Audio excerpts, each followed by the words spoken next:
রাধে রাধে বন্ধুরা, কেমন আছো তোমরা সবাই? আশা করছি ভালো আছো। আজকে তোমাদের সাথে শেয়ার করব উড়িষ্যার বিখ্যাত সুজি পিঠা, যেটা ভিতর থেকে সফট আর বাইরে থেকে মুচমুচে। আর এই রেসিপিটা করতে মাত্র তোমাদের দুটো উপকরণ লাগবে, সুজি আর নারকেল। আর এই রেসিপিটা কিন্তু আমি আমার শাশুড়ি মায়ের কাছ থেকেই ফার্স্ট খেয়েছিলাম। তো চলো কিভাবে বানাতে হয় তোমাদেরকে দেখিয়ে দিই। তোমাদের ফার্স্টেই কিন্তু কড়ার মধ্যে ফুটন্ত জলে সামান্য নুন দেওয়ার পর এক হাতে সুজি ঢালতে হবে আর এক হাতে অনবরত খুন্তি নেড়ে যেতে হবে। যেই প্রসেসটা দেখতে পাচ্ছ একই সেম প্রসেস কিন্তু তোমাদেরকেও করতে হবে। আজকে কিন্তু আমি পিঠে বানাচ্ছি না, আজকে আমার ননদ পিঠে বানাচ্ছে। আর যেহেতু এটা উড়িষ্যার পিঠা একটু ভিন্ন ধরনের, তো ভাবলাম তোমাদের সাথে শেয়ার করি, তোমরাও একটা নতুন রেসিপি শিখতে পেরে যাবে। তো একবার ট্রাই করো, খুব ভালো লাগবে। দেখতে পাচ্ছ তো অনবরত নাড়ার পর কিন্তু এটা নিচে নামিয়ে দিতে হবে। সুজিটা যেহেতু অতিরিক্ত গরম, তো সেটা কিন্তু সাইডে রেখে দিদি নারকেল কুড়তে বসে পড়লো। এই নারকেলটা কিন্তু পিঠার পুর তৈরি হবে, আর এই পুরটা তোমরা গুড় দিয়েও তৈরি করতে পারো, আবার চিনি দিয়ে তৈরি করতে পারো। আমাদের বাড়িতে যেহেতু অতিরিক্ত গুড় ছিল, তো গুড় দিয়েই কিন্তু আমাদের পুরটা তৈরি করা হচ্ছে। যদি তোমরা গুড় দিয়ে পুর তৈরি করতে চাও তাহলে কিন্তু অনবরত নাড়বে, না হলে নিচে লেগে যাওয়ার সম্ভাবনা থাকবে। আমার কিন্তু পুর একদম রেডি দেখতে পাচ্ছ। আর এই দিকে সুজিটা হালকা এখনও গরম আছে, সেই ফাঁকেই কিন্তু মেখে নিতে হবে তোমাদেরকে। তোমাদের যদি মনে হয় সুজিটা একটু মোটা লাগছে বা হাতে চিটিয়ে আছে, যাই হোক, তখন কিন্তু তোমরা জাস্ট কয়েক ফোঁটা কিন্তু জলের ছিটা দিয়ে মাখতে পারো। সুজিটা মেখে নেওয়ার পর এবার কিন্তু পুর ভরার পালা। আমি কিন্তু তোমাদেরকে ভালো করে দেখিয়ে দিচ্ছি কিভাবে তোমরা পুর ভরবে। এটা ঠিক গোল টাইপের মোমো টাইপের আকৃতি হবে, এটা কিন্তু পুলি পিঠার মতো লম্বা বা ওরকম টাইপের আকৃতি হবে না। এইটা কিন্তু খুবই ইজি একটা পিঠে, তোমরা এক দুবার দেখার পর ট্রাই অবশ্যই করবে, দেখবে তোমরা ঠিকই করতে পারবে। কারণ এটা কিন্তু আমি এক দুবার দেখার পরই করতে পেরে গেছিলাম। আই হোপ তোমরাও করতে পারবে। তোমাদের মধ্যে অনেকেই জানো যে আমার শাশুড়ি মা আর নেই।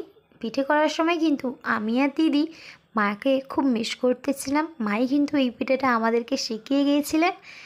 যাই হোক, মা যখন ছিল মায়ের মর্মটা বুঝতে অতটা পারিনি, কিন্তু মা যে এখন নেই, হাড়ে হাড়ে সেটা টের পাচ্ছি, মায়ের মর্মটা বুঝতে পারছি। যেহেতু আমরা এখন মা, তো পুরো সংসারটা আমাদেরকে একাই সামলাতে হচ্ছে। তো যাই হোক, এই পিঠেটা কিন্তু খুব সহজ পদ্ধতি, ঠিক আছে? তোমরা এক দুবার দেখলেই করতে পারবে। তো দেখো, কন্টিনিউ দেখতে থাকো। দিদি কিন্তু কাজ করতে করতে আমাকে জিজ্ঞেস করছিল যে সকাল থেকে রাত পর্যন্ত তুমি সংসারটা ম্যানেজ করো কীভাবে দুটো বেবিকে নিয়ে, যেহেতু মা নেই। তো আমি তোমাকে সেটা বলতেছি, তার আগে বলি আমিও কিন্তু দিদির সাথে একটু হেল্প করতে লেগে গেছিলাম। একসাথে কাজ করলে টাইমটাও বেঁচে যায়, আর একসাথে কাজ করলে কিন্তু কাজটা তাড়াতাড়ি হয়ে যায়। আমি কিন্তু সকাল থেকে রাত পর্যন্ত খুবই পরিশ্রম করি, সেটা কাউকে জানতে দেইনি, ঠিক আছে? আমারও পরিশ্রম হয়, কিন্তু আমি লোককে সেটা বলিনি। কারণ আমার সংসার আমাকে একাই দেখতে হবে। বাবা কাজে থাকে, শাশুড়ি মা নেই, স্বামী বাইরে থাকে। যেহেতু দুটো বেবি, আমাকে ছোটো বেবিকে কোলে নিয়েই বড় বেবিকে স্কুল দিতে যাওয়া, আনতে যাওয়া, টিউশন দিতে যাওয়া, তারপর সংসারে তো হাজিবিজি কাজ থাকেই। যারা তোমরা সংসার করছো, তোমাদেরও সংসার আছে, তোমরা সেটা ভালো করে বুঝবে।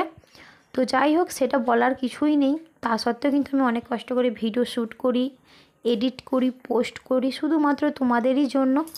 তোমরা যদি একটু সাপোর্ট করো, দেখবে আমি ভিডিও বানাতে অনেকটাই আগ্রহী হব। তো প্লিজ সাপোর্ট করে যেও। পুর ভরার পর কিন্তু তেলে একটা একটা করেই ছাড়বে তোমরা, একসাথে আবার ছাড়তে যেও না। একসাথে যদি ছাড়ো তাহলে কিন্তু তেল ছিটকে পড়ার ভয় আছে। তো একটা একটা করে তোমরা ছাড়বে, আবার ওটাকে উল্টে পাল্টে দুদিকে ভালো করে ভেজে নেওয়ার পর তুলে নেবে।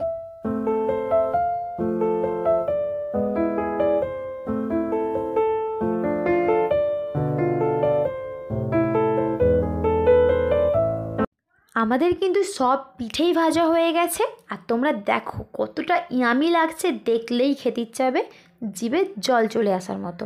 তো তোমরাও কিন্তু এত সহজ পদ্ধতিতে বাড়িতেই পিঠা বানাতে পারো। দেখো কতটা সফট, ভিতরে সফট আর বাইরে কিন্তু মুচমুচে। এটা ভাঙার পর দেখো ভিতরটা একদম ভরপুরে ভর্তি, পুর ভর্তি। আর এটা মুখে দিলেই ও মাই গড, যার কোনো নেই তুলনা, সেটা হচ্ছে এই পিঠে। আমি কিন্তু উড়িষ্যার বিখ্যাত সুজি পিঠা রেসিপি তোমাদের সাথে শেয়ার করলাম। তোমরা এটা বানিয়ে যাকেই খাওয়াবে সেই কিন্তু তোমাদের প্রশংসা করবে, আর গ্যারেন্টির সাথে বলতে পারি। আর যদি এই রেসিপিটা তোমাদের ভালো লাগে প্লিজ লাইক শেয়ার সাবস্ক্রাইব করতে ভুলবে না। আবার দেখা হচ্ছে নেক্সট ভিডিও। সবাই ভালো থাকবেন, সুস্থ থাকবেন, টাটা বাই বাই, ধন্যবাদ।